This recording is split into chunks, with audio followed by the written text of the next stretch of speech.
Hi, I'm Mike Schuman, and welcome to Show Me the Money.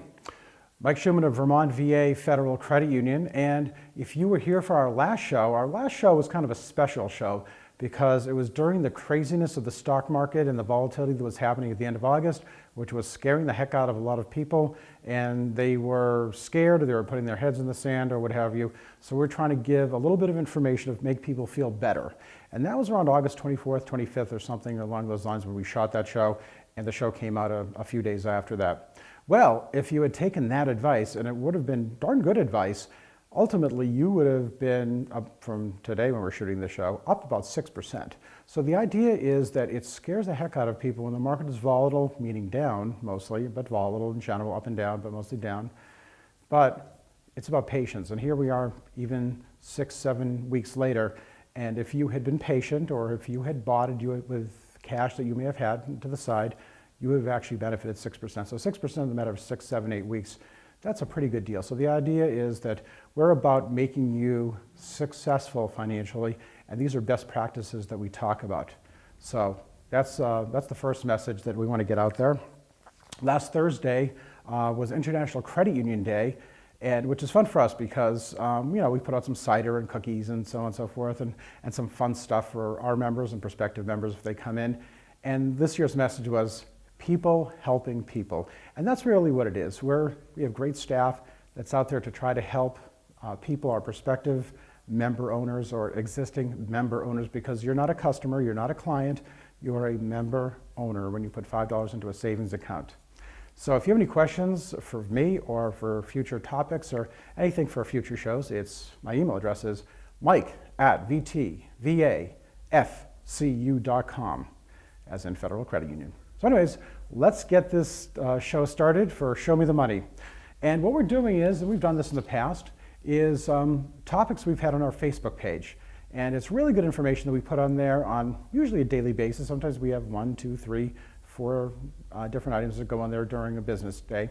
And these are things, once again, to get you to be financially successful. So first and foremost that we saw recently is about financial literacy. And on a state-by-state basis, there's a grading system that is out there. And interestingly enough, in this area, states that have done well or not so well. Well, the state of Vermont unfortunately got a D. New Hampshire, New York, Maine got a B. Massachusetts got an F. Here's the bottom line. Financial literacy is so important, especially after the financial crisis of 2008. People really have struggled with homes and investments and so on and so forth. We want you to be financially successful. We want kids to be financially successful. And if they're not being taught financial literacy, some of the basics, they're not going to be successful. And it's a very scary situation because Social Security, it's probably going to be there for all of us, we hope, but probably to a lesser degree through time. And the reason for that is because of demographics. We have the baby boom generation, which is getting older, and we have fewer millennials to replace them to pay for the baby boomers, and Gen Y as well. So the demographics are not necessarily to the benefit of the Social Security system. I'm not trying to scare anyone, I just want people to take charge. One of our prior episodes was take control, and it's really about you taking control so you make sure that you have enough money in retirement and otherwise so that you are financially successful. Start your own business, buy a home, have retirement assets so you're not dependent upon Social Security, and Social Security will just be a little bit extra for you for whatever your needs are. So Vermont, let's work on that D, and Massachusetts work on that F, and kudos to Maine, New York, and New Hampshire for B, but let's hopefully get that to an A. How much will you need in retirement? This is actually a very interesting topic, only because historically, for simplicity, investment advisors and financial advisors and consultants have said, well, you need to have 80% of your income as a replacement income for your retirement. Well, you know what? It's too simplistic, and people have done some papers on it, and here's the reality. The less income you make as you go into retirement, the more you're going to need. 80% is not going to be sufficient. If you make $20,000 a year, you're probably going to need to replace that entire $20,000 a year because you're probably covering your bills with that $20,000 a year. So just bear that in mind. However, if you're a higher income earner, if you make $100,000, $200,000 a year or more, odds are you're not going to need the 80%. You're not going to need the 100%.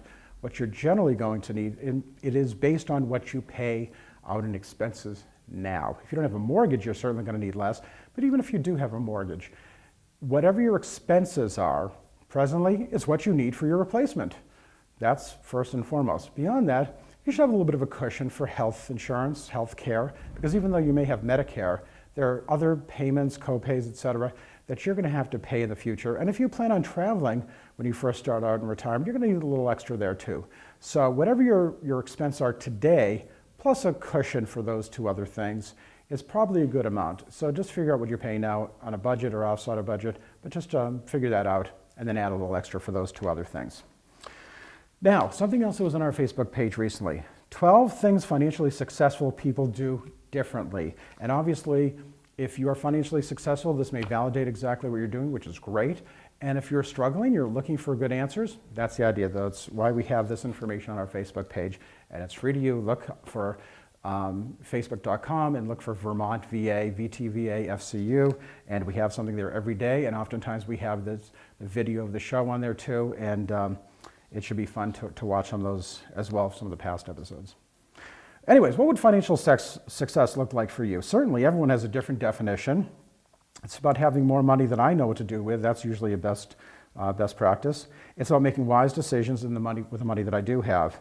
It's not all about pinching pennies, although there's certainly a place for managing expenses and keeping them to a minimum. It could involve entrepreneurship. If you want to run your own business, and a lot of Americans do, that's certainly understandable. Generating multiple streams of income. There are a lot of people who don't own their own business, but they may have rental property, investment property, or investments that provide them passive income. When you're working, that's earned income. You're working hard for that money. But a lot of people have actually lived beneath their means and able to buy investment property or investments in general that provide what's known as passive income. Passive income is a wonderful thing because it just exists because you exist. Good example nowadays is Airbnb.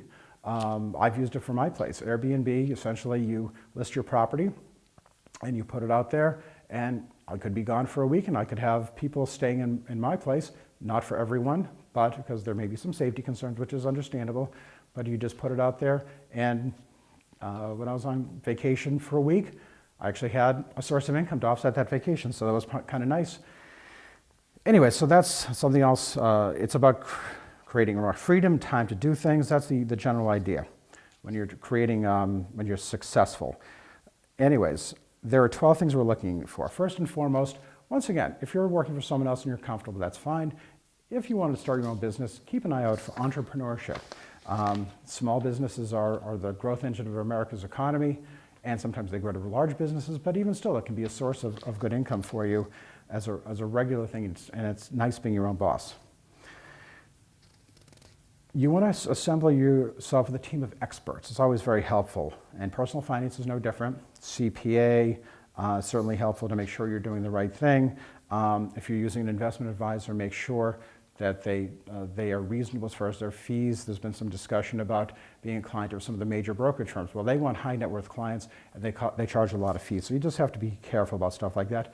Use your credit union for something like that too, because we often provide financial advice like this, or in person, for free, and you can't beat free. You want to minimize your taxes, of course. Not evade them, but legally, maybe contribute to a 401k or an FSA, flexible spending account, HSA, health savings account, HRA, health reimbursement account. These are things to minimize your taxes and to offset expenses now like healthcare, or in the future, 401k, because once again, your retirement, you want to make sure you have sufficient assets so that you can actually succeed and hopefully be a millionaire and beyond. That's always a good idea. So pre-tax dollars, 401k, HSA, put money into a Roth IRA is also helpful. When you take money out of a Roth IRA, you don't pay taxes. You pay taxes on the income you have. You put money in after tax for a Roth IRA. It's not pre-tax.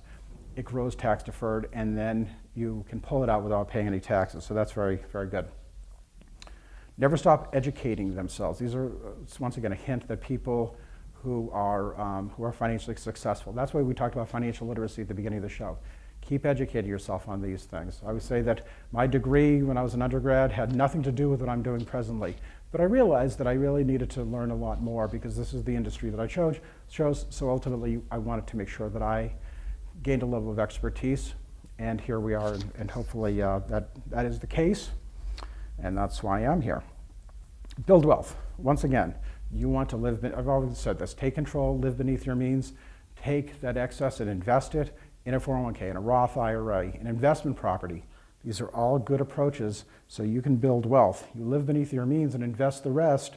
Generally, you're going to be held in good stead, and investments are generally good long-term investments. So that's the idea. Once again, passive income can also be very attractive, like owning investment property. And this is, I'll get to this later, but there's a good area to buy some investment property because rents are higher generally than what mortgage payments are. So it's actually a good idea. Don't deprive yourself. Life is too short. You don't want to go into excessive debt. You don't want to go into debt too much at all. If you want to go on vacation or what have you, you want to live your life and enjoy life for sure. But having said that, you don't want to do it to such a degree that you're constantly doing, because then you're going to put yourself in a bad situation. Then you're living above and beyond your means. Live beneath your means, save, and then have fun, invest, etc., etc. Set goals. Ties into what we were just talking about. You want to set goals to have enough for retirement. You want to have vacations on a regular basis. You want to own investment property. So think about what your goals are and then react accordingly. Reinventing themselves. Financially successful people, they learn from the mistakes. Everyone makes mistakes. I've made mistakes in the past, especially when I was starting out, and I tried to learn from them. And no one's perfect, but you want to minimize your mistakes and learn from them and educate yourself to such a degree that you're actually benefiting in the long run, and you're heading towards the goal of whatever your goals are. Be a millionaire, wealth, passive income, all the above. There's information at our fingertips and the ability to access anywhere, anytime, online, social media. Helping others. This is one of those things that it makes you feel good, but also people who are disciplined enough to give to others, to charities, so on and so forth. Those are people who are generally successful because they realize that when we're talking about personal finance, we're talking about scarce resources. No one has an infinite amount of money. Everyone has a finite amount. So you put away what you need to cover your bills, to cover your expenses, to cover your wants, your goals, your needs. But of course, it's also helpful to help charities and others as well. And those people who generally give money are generally very successful because they know money is a finite resource. Debt is an important thing to manage. You need to manage it well. Why are you using debt? Human capital, student loans, it's been a big deal of late, but you actually want to manage that well because you're investing in yourself. I have a nephew that said recently after he graduated from college that, well, he didn't need to go to college, he's an entrepreneur and so on and so forth. Well, that was true, and now he has a job elsewhere. And it's worked out that he actually had the degree, a business degree. And so that opened a door for him. Having said that, I've mentioned as well that getting that degree can open doors today, but more likely is going to open doors for you in the future, when you're, in his case, his 30s and 40s, as opposed to people who don't have education. So it's important that you invest in human capital yourself, so you have doors opening for jobs, income. It's a much lower unemployment rate for people who have a college degree. If you want to borrow, if you're going to get debt for buying a home, you want to do so at a good time when prices are relatively low, payments are low, you can afford it, you're going to be staying in the house for a period of time, that's a good idea. Maybe you want to borrow for a growing business. Once again, growing business. Because to buy a business just for the sake of business or starting a business, you have to service debt. So you have to be careful to make sure you can afford that debt. Being okay with OPM is on this list. OPM means other people's money. And that generally means probably borrowing from an institution. And once again, you have to be comfortable with it, but you also have to be comfortable and able to service that debt. Very, very important. And one financial advisor said, many financially successful clients I work with view the use of debt very strategically, and that's important. How can I use other people's money or a credit union or bank to enhance my business opportunities? It's a stark contrast to the way many people see debt as a way to satisfy more immediate desires. The next vacation, means to purchasing their dream McMansion, et cetera, et cetera. You don't want to get in over your head. You want to make sure that no matter your lifestyle, you're able to service any debt. A big mansion, harder to service than a smaller home. They have persistence. People who are financially successful have persistence. That's one of the great keys to success in life. You get knocked down, you come back and you fight and you do what you have to, not literally, but figuratively, you do what you need to do to get the train rolling along. It's very, very important that you be persistent. The financially successful are persistent and don't give in when that little voice inside says stop. You can't stop. You need to maybe step back a little bit, but you need to learn and you need to be persistent. It's very, very important that you do that. If there are people that you know that have been financially successful and you think can help you, have a cup of coffee with them.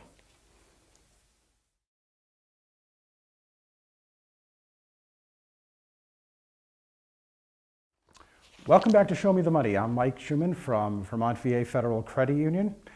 Mike at vtvafcu.com if you have any questions or topics that you want me to cover in the future. We're talking about things that are on our Facebook page, which is always fun. Please go to facebook.com and check out vtvafcu, and you'll see a lot of these things, plus we always add. So even after I print out this list, I added a couple more things. So it's always added and it's always helpful information. The next thing that we came across was 8 excuses keeping you from financial success. 1, I can't afford to save. Start small. Start somewhere. It could be a 401k. That's pre-tax. Do it so that you don't even notice it. Start with a small amount and work your way up. Every time you get a raise, take that raise and put it towards your 401k or pay yourself first. It's always a good idea. Have the money go into a savings account at the credit union. It's always a good idea. I can always save later. Got to save now. Because essentially, you're either spending money today or you're saving money, and saving money today is future spending. Either way, you're going to be able to spend the money. The question is, do you do it now or you do it later? The idea is save now. Carpe diem, as they say, seize the day. It's too complicated. Not that complicated. Just set something up so it's automatically coming out of your payroll into your 401k, into your savings account, or what have you. It's not that complicated. It's very, very easy. I just need to get this out of the way. I've got A, B, C, D. I've got all these excuses in the world that prevent me from saving money. Don't let that be an excuse. If you're investing, if you're putting money into your 401k and you're investing into the stock market, take advantage of the fact that you have time on your side, because time is your friend when you're investing in your 401k in the stock market. If you're in your 20s and you think about, okay, in 40 years I'm going to retire. Well, where was the stock market 40 years ago? Well, it was about 800 to 1,000 40 years ago. It jumps around, of course. Where is it as of today? It's around 17,000. So that means it's gone up 17 to 20 times. Does that mean that in 40 years it's going to go up 17 to 20 times? I don't know. But over time, it generally has gone up over time. Time is your friend when you're young. So just take these things into account for sure. So forget about those things that prevent you, that are barriers. You need to start small, and then you can keep going from there. Utilize your friends like time and investing and so on and so forth. I'm waiting for less market volatility. Now, number 5 on my list ties into what I talked about a couple months ago. Don't wait for less stock market volatility. If you have a situation where you have socks on sale that instead of costing $5, they cost $3, do take advantage of that sale, but you don't do it with stocks or stock mutual funds or ETFs. Bottom line is that volatility is your friend, as I mentioned at the beginning. If you had purchased stocks back in August, the end of August when we talked about it, and they've gone up 6% since then. You don't wait for it to go up. You don't want to pay more. It makes it less likely you're going to make money over the long run, but you can still make money over the long run. It's a good idea to take advantage of the moment where the market is actually volatile. It's number 6. It's impossible to get ahead. Oh, that's baloney. You're in charge of how you spend, how much you earn, how you invest, other financial decisions. Bottom line is, as I mentioned in a prior episode, take control of your own personal finance. Because if you don't do it, no one else is going to do it for your benefit. People don't plan to fail, they fail to plan. That's an old cliche. I'm afraid to face my financial fears. You know what? You got to face the reality of what your circumstances are with student loan debts, the way they are. Just, once again, take control of your circumstance. You know, maximize your income. Maybe take on a second job. I've done that in the past. I've worked second jobs, second, third jobs, and try to live beneath my needs. That's, you know, when I was younger, a lot of people have to do that because of the realities of economics. pay off student loans, pay things off faster, try to get out of debt, credit card debt, etc. I'm too busy. You know what? It doesn't take a lot to get an understanding. Financial literacy would really be helpful in this area because then you'd have an idea that, well, I've learned all this information if I had financial literacy classes, and then from there, you know what? You just carve out 5 or 10 minutes of your time so you can actually say to yourself, you know what? I've taken charge, I've taken control, and I'm going to be financially successful. And that's not the most important thing in life, but it's enough that you want to make sure that you have a roof over your head and that you're able to feed yourself and have health care and so on and so forth. So at least the basics of life, that's important. And if you want more, certainly, that's important as well. This was an interesting posting we put on recently. Are millennials financially doomed? No. So even if you have student loan debt, don't be afraid. Just take charge of these situations, as I just mentioned, so you're not doomed. Just get rid of whatever student loan debt you have. Once again, if you take on 1 or 2 jobs, maximize your income, minimize your expenses, pay off whatever debt you have, and that'll free up more cash that you can have for investing and so on and so forth. 8 reasons people are scared of personal finances. Halloween. Don't be afraid. Don't be afraid. Once again, take control, as we've talked about in the past. Past mistakes haunt you. You know what? Once again, learn from those mistakes. Everyone makes mistakes. I've made mistakes, and you come out okay on the other side. But once again, the other thing we just talked about is persistence. You need to learn. You need to educate yourself. You need to persist. You persist, you're going to be successful in the long run because we all have bumps in the road. Don't let fears keep you from actively managing your finances. As Henry Ford once said, the only real mistake is the one from which we learn nothing. And that's important, so we need to learn. 2, being honest about your situation is painful. Yes, some people in a very dire situation, without question. Take control of it. There are resources out there, Consumer Credit Counseling, Money Management International. They can put you on a plan. It's very important that you have a situation where you've taken charge or you've worked with somebody, a professional who can help you take charge at little to no cost. That's extraordinarily helpful. As they say, ignorance is bliss. With financial matters, nothing could be farther from the truth. You want to be in control. You want to be aware of your circumstances.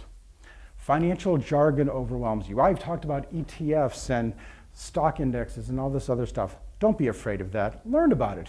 It's okay. Be comfortable with these things. You're not going to learn everything. Good example, diversification. You want to be diversified. You want to have things in different buckets. Not complicated. Derivative. Don't worry about it. Short sale, equity, swap, hedge funds. Don't be afraid of these things. There are some things that are relevant to you and there are some that aren't. There are a lot of consequences out there for just ignoring derivatives. You don't have to have anything to do with a derivative or a short sale, equity swap, hedge fund. These are just, it's just jargon. Just ignore that.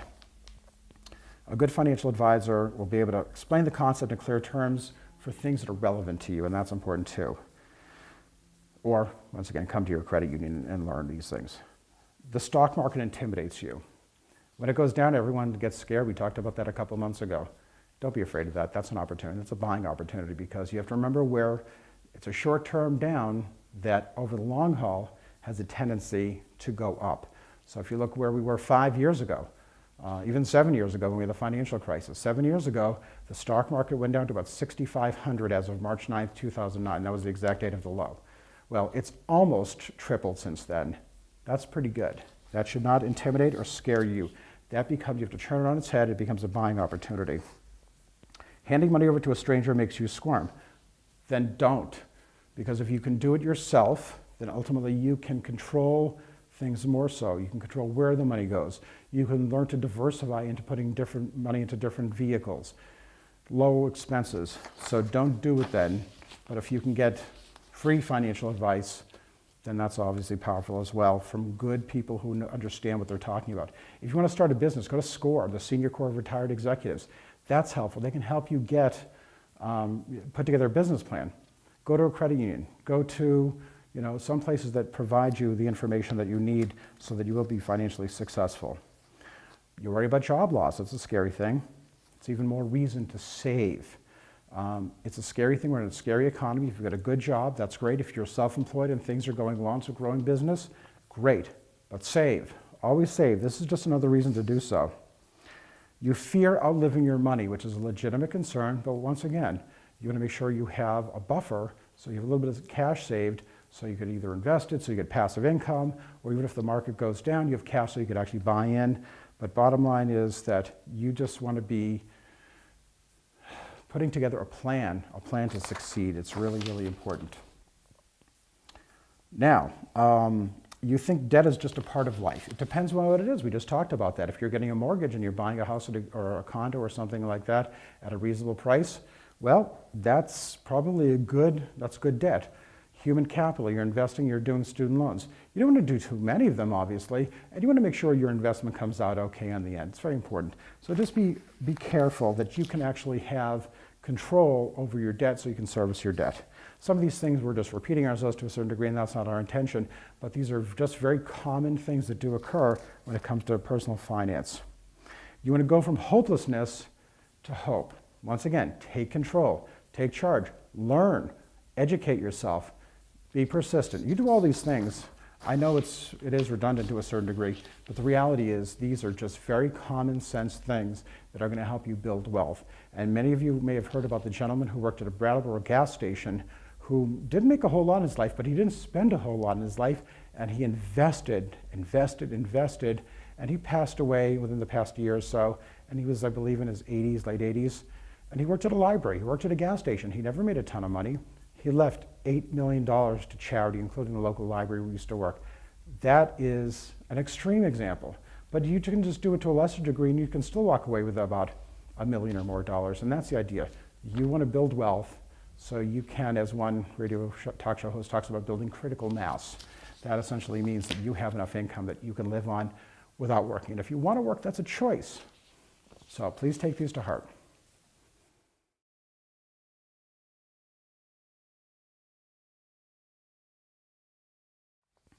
Welcome back.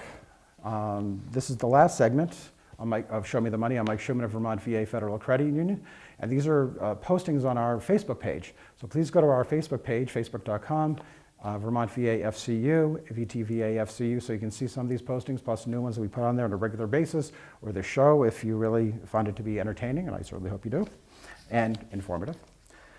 The next question that's come up, is it better to rent or buy?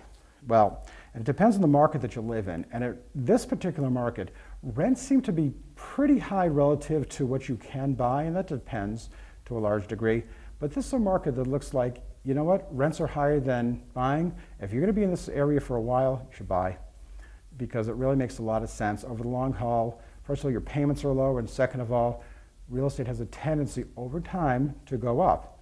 So that's a really, really good thing to consider. There are other markets where that equation is a little different. Maybe in New York, the rents are really high, as is the purchase. So it really depends on where you're located. Maybe Florida, I think a few years ago in Florida, it was a good situation to actually rent because rents were really low and purchasing was a little high. That was before the crash. Now, this was one that really hit home for us, and that is because we see a lot of people struggling. Most people have less than $1,000 saved. What happens if something goes wrong with your vehicle and you need to get it fixed, or if you intend on retiring? People think they're going to retire young. Well, if they have less than $1,000, they're not going to be able to retire anytime soon. They need to take control of themselves. It's just not enough money nowadays, just in case bad things happen. And you know what? Things happen. Life happens. So save money, and you will be well served by that. Other habits that could help you save thousands on our Facebook page recently. There's a good chance you've resolved at some point in your life to kick a bad money habit. Maybe it's shopping when you're bored, making impulse purchases, or even trying to time the market. Instead of taking the negative approach of trying to eliminate a behavior, try to make positive change by adopting a good money habit. So, put purchases in perspective. Is this a want or is this a need? I need socks because I have holes in my socks and I need to get rid of them. That's a need. I want to go on this round-the-world vacation that's going to cost me $100,000. That's a want. I need transportation because my car is a problem or my vehicle is a problem. I need a nice, good, solid piece of transportation. Maybe I need an SUV. that's only going to cost me $3 or $350 or $400 a month by buying it on time, or you've got the cash for it. That's very different than spending $140,000 for the new Tesla that came out. It's a Tesla electric vehicle sports ute. That's a lot of dough. And if you have a lot of dough and you can do that, you have that need, but it's also somewhat of a want to because it's very expensive. Pay yourself first. We just talked about that. Make sure money goes into your 401k, into your savings account so you have a buffer. Brown bag your lunch. If you go out to lunch every day, get a cup of coffee every day, that can add up maybe $10 each and every day. That's about $5,000 to $6,000 before taxes, because it costs about $4,000 after taxes. So it may actually be more. So think about that. If you could put $5,000 or $6,000 into your 401k, then you're actually going to save money on taxes. You're going to grow something for your retirement income. So that's something to consider. You don't have to do it every day, but some people actually get into that habit and they have great savings. Eat leftovers. If you end up going out to dinner or what have you, and you have leftovers, bring them home with you. Order something that's on special or big or what have you, bring it in so you have it for lunch the next day. So it's called brown bagging as well. Refuse to pay full price. So look, if you're going to buy something, look for discounts. Keep an eye out there. It's really important. Save, if you can spend $10 for something that would otherwise cost you $20, well, that's $10 in your pocket. You can either put towards savings or you can spend on something else. You're getting a value. And value on any level is always good. As I've mentioned, getting free stuff is always nice as well. Give yourself time to think about the purchase. Once again, this gets to want versus need. I need a vehicle, but let's take my time. Let's see what's out there. Let's see what I can get. Maybe I can get rebates, so on and so forth. Be patient. You don't have to make an impulse buy every opportunity. And sometimes the best buy is no buy at all, but it may be something that you need, and then you do some research on that. Challenge friends to come up with cheap fun. Instead of going out to having this big expensive dinner or what have you, have people go Dutch and bring food in and have parlor games or what have you. You don't do this every time, but think about these things because you can take the difference and put it towards your savings, your investments, so on and so forth. Last but not least, and this is something that we talk about quite a bit, and we've talked about just about every episode, and that is about credit scoring. It's really important that you keep your credit score, your FICO score, as high as humanly possible. Two big reasons. First of all, when your credit score is high, you're more likely to get access to a loan approval, and A, and B, you're more likely to get a lower rate. So instead of, with people lower credit scores, you can still find ways of getting them approved, either approved or denied. But let's say you get approved with a lower credit score. You're paying a higher rate for that car loan or that personal loan because your credit score wasn't higher. You want to have a higher credit score. Instead of paying, let's say, 18%, and I've seen higher for car loans for people who got approved with low credit scores. Let's say you came to us with a 725 credit score. We just lowered our car loan rates to 1.99%. Would you rather pay 1.99 after having gotten approved, or would you rather pay 18%? The difference is huge. On a $20,000 car loan, it's probably another $200 that all you're doing is you're paying to a lender that you don't even necessarily know. So bottom line is, get 199 from a credit union that you do know as opposed to 18% to a lender you got from the dealer. How exactly do I keep my credit score high? Basic fundamentals are use credit wisely and sparingly. What does that mean? 35% of your score is based on your payment history. You want to pay on time. You pay on time, your score is going to be higher. If you don't pay on time, your score is going to be lower. It's a very simple fact. Your credit utilization. If you are maxed out on credit cards, you're going to have a lower score. If you use credit sparingly, wisely, paying on time, and use a credit card sparingly and pay them off every month, then you're going to have a higher credit score. I've seen people who've paid everything on time, but maxed out on every single credit card that they had. Their score was in the 500s, which is not great because credit scoring goes anywhere from 300 to 850, and I've never seen an 850. But these people paid everything on time, but they were paying the bare minimum.